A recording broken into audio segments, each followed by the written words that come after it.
नमस्कार, आप विशाल लाइव देख रहे हैं। मैं हूं विकास सिंह आपके साथ। चलिए बिना देर किए चर्चा पर उतरते हैं।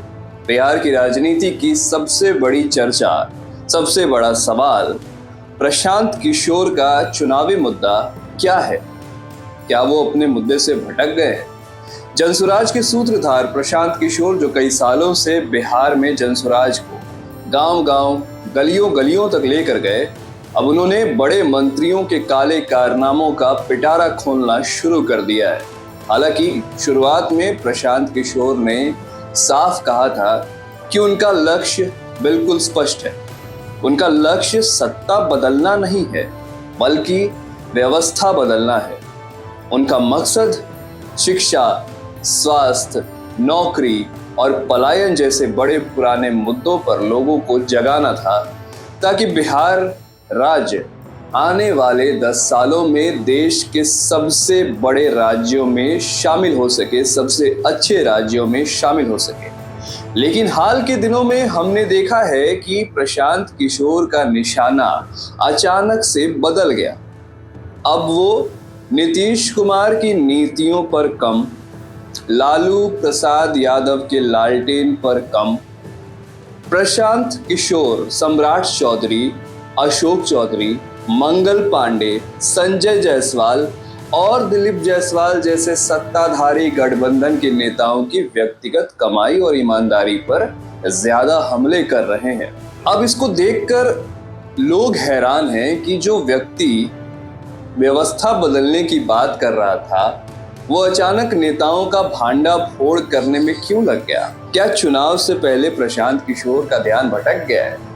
मुझे ऐसा लगता है कि ये भटकाव नहीं है, ये बिहार की बनी बनाई राजनीति को तोड़ने की पीके की सोची समझी चाल है, जिसे हम डिस्ट्रप्शन राजनीति कह सकते हैं। आपको मुझे शायद बताने की जरूरत ना पड़े कि प्रशांत किशोर हैं कौन।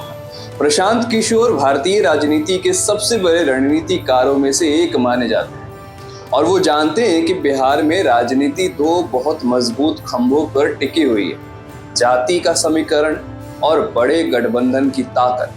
जनसुराज का मूल विचार बहुत अच्छा है: समाज के सही लोगों को जोड़ना और सामूहिक प्रयास से बदलाव लाना। लेकिन ये बदलाव जो है, इस तरीके से बिहार की राजनीति में बदलाव ला पाने की कोशिश थोड़ी धीमी नजर आ सकती है। बिहार में चुनाव की लहर जो होती है, वो जाति और तात्कालिक फायदे पर तेजी से बनती है। इसे कौन नहीं जानता? प्रशांत भी इसे जानते हैं और प्रशांत किशोर ये बहुत बेहतर तरीके से जानते हैं। पीके को जल्दी ही समझ में आ गया कि सिर्फ अच्छी बातें करके वो बिहार के पुराने राजनीतिक ढांचे को तोड़ नहीं पाएंगे। और प्रशांत किशोर ये बात बहुत पहले से जानते थे कि सिर्फ अच्छी बातें करके बिहार के पुराने राजनीतिक ढांचे को तोड़ पाना संभव नहीं है। अगर आपको व्यवस्था बदलनी है तो सत्ता में बैठे लोगों की जो नैतिकता एक फेक नैतिकता बनी हुई है और उनकी जो साख है, उसको खत्म करनी होगी।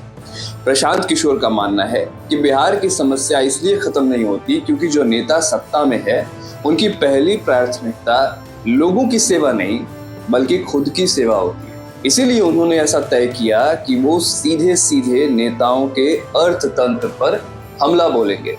अब प्रशांत किशोर सिर्फ आरोप लगाने वाले नेता नहीं रहे, उनके पास भरे हैं डॉक्यूमेंट्स। विसल ब्लोअर यानी भ्रष्टाचार का पर्दाफाश करने वाले व्यक्ति के छवि में अब नजर आ रहे हैं प्रशांत किशोर और उनके अन्य जनसुराज के नेता। प्रशांत किशोर ने जिन नेताओं पर हमला किया है, आरोप लगाया है, वो सिर्फ इसलिए नहीं लगाया कि वो नेता भ्रष्ट हैं, बल्कि इसलिए लगाया है क्योंकि एनडीए गठबंधन के भीतर वो दरार डाल सके। प्रशांत किशोर ने स्वास्थ्य मंत्री मंगल पांडे और भाजपा के प्रदेश अध्यक्ष दिलीप जायसवाल पर सीधे सीधे वित्तीय लेन देन का आरोप लगाया है। उन्होंने दावा किया है कि ये नेता आपस में पैसों का लेन देन कर रहे थे और मंगल पांडे की पत्नी के बैंक खाते में भारी भरकम अघोषित राशि जमा हुई। पीके ने खुले मंच से मीडिया के सामने बैंक खाते के गुप्त ब्यौरे सार्वजनिक करने की चुनौती दे दी। अब जब इस तरह के आरोप लगते हैं तो आमतौर पर नेता चुप रहते हैं, लेकिन प्रशांत किशोर ने दस्तावेजों की बात कहकर उन्हें फंसा दिया। उनकी चुप्पी से गठबंधन के अंदर शक पैदा हो गया। दिलीप जायसवाल पर उन्होंने एक सिख मेडिकल कॉलेज के ट्रस्ट पर अवैध कब्जा करने का भी आरोप लगाया, जो बताता है कि भ्रष्टाचार केवल पैसों से नहीं हुआ, बल्कि संस्थाओं को हथियाने तक फैल गया। देखिए प्रशांत किशोर ने कितना बड़ा आरोप लगाया है। प्रशांत किशोर ने ग्रामीण कार्य मंत्री अशोक चौधरी पर भारी भरकम बेनामी संपत्ति जमा करने का भी आरोप लगाया। आरोपों की गंभीरता ने अशोक चौधरी को तुरंत एक्शन लेने पर मजबूर कर दिया। उन्होंने प्रशांत किशोर को 100 करोड़ रुपए का मानहानि नोटिस भेज दिया। अब ये कानूनी लड़ाई बड़ी अहम हो गई है।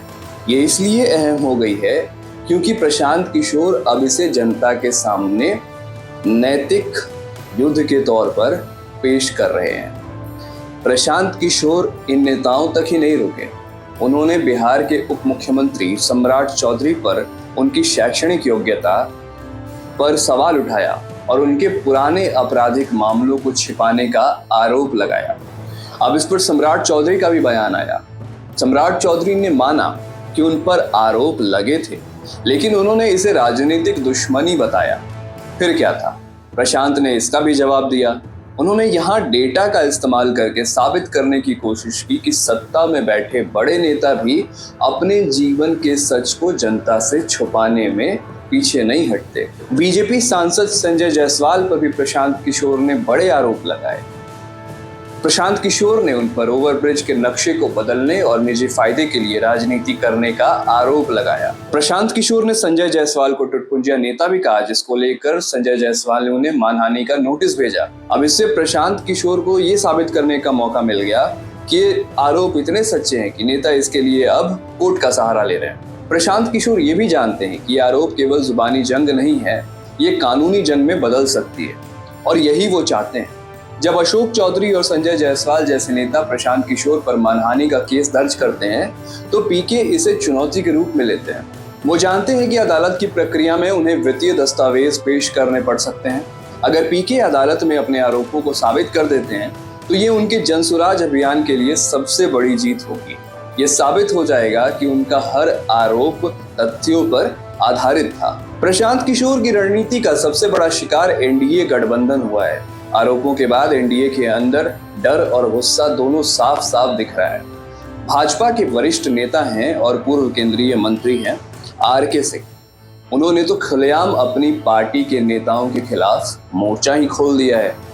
उन्होंने मांग की है स्पष्ट तौर पर कि जिन जिन नेताओं पर ये गंभीर आरोप लगाए हैं प्रशांत किशोर ने, वे या तो तुरंत सफाई दें या फिर इस्तीफा दें। आरके सिंह पूर्व केंद्रीय मंत्री और भाजपा के वरिष्ठ नेता, उन्होंने ये भी कहा कि अगर भाजपा नेतृत्व इन आरोपों पर चुप रहता है तो ये प्रधानमंत्री नरेंद्र मोदी की साफ छवि को खराब करेगा। अब देखिए उधर जदयू नेता भी अपने गठबंधन सहयोगी भाजपा के नेताओं से जवाब मांगने लगे हैं। ये सीधे तौर पर बताता है कि प्रशांत किशोर ने अपने आरोपों से गठबंधन की एकजुटता को चुनाव से ठीक पहले किस तरीके से तोड़ना शुरू कर दिया है। अब बात करते हैं चिराग पासवान की, जिनकी प्रशांत किशोर हमेशा जिक्र करते हैं। उन्होंने चिराग पासवान पर भी आरोप लगाया, लेकिन आरोप अशोक चौधरी से होकर गुजरा। उन्होंने ये कहा कि अशोक चौधरी ने पैसे देकर अपनी बेटी को चिराग पासवान की पार्टी से लोकसभा चुनाव का टिकट दिलाया। ये आरोप इसलिए महत्वपूर्ण है क्योंकि प्रशांत किशोर अक्सर चिराग पासवान की तारीफ करते हैं, लेकिन प्रशांत किशोर ने इस आरोप से ये साबित कर दिया कि बिहार की पूरी राजनीति डील मेकिंग पर चलती है, चाहे नेता कोई भी हो। अब आते हैं सवाल पर वापस, जिससे ये पूरी की पूरी बात हमने शुरू की थी। क्या प्रशांत किशोर का मुद्दा भटक गया है? बिल्कुल नहीं। प्रशांत किशोर ने जानबूझकर एजेंडा बदला है।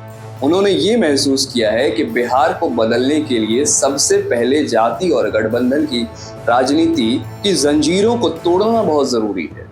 इस जंजीर को तोड़ने का सबसे आसान और प्रभावी तरीका भी प्रशांत किशोर ने ढूंढा, और वो था भ्रष्टाचार को मुख्य मुद्दा बनाना। प्रशांत किशोर ने यह भी कहा है कि उनके पास ऐसे 100 भ्रष्ट नेताओं और अफसरों की पूरी लिस्ट है जिनका खुलासा वो आने वाले दिनों में करेंगे, और उनका लक्ष्य है इन सब की लूटी हुई संपत्ति को जब्त करवाकर बिहार सरकार के खजाने में वापस डाल देना।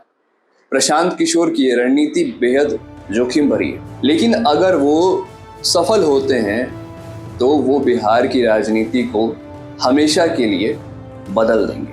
अब बात करते हैं बिहार के उन मतदाताओं की जो अब सिर्फ दर्शक तो नहीं है। बिहार के ये मतदाता सच्चाई तलाशने वाले बन गए हैं और वो जानते हैं कि चुनाव में अब सिर्फ जाति और विकास पर तो हम मानने वाले नहीं हैं, बल्कि नैतिकता बनाम लूट पर लड़ाई होगी। जनता को तय करना है कि वो इन आरोपों पर विश्वास करती है या चुप्पी साधने वाले नेताओं पर। ये लड़ाई केवल प्रशांत किशोर और नेताओं के बीच नहीं है, ये लड़ाई उस व्यवस्था के बीच है जिसे प्रशांत किशोर तोड़ना चाहते हैं और उस सत्ता के बीच है जिसे प्रशांत किशोर बेनकाब कर रहे हैं। 2025 का बिहार विधानसभा चुनाव ये तय करेगा कि बिहार में डेटा वॉर सफल होता है या नहीं।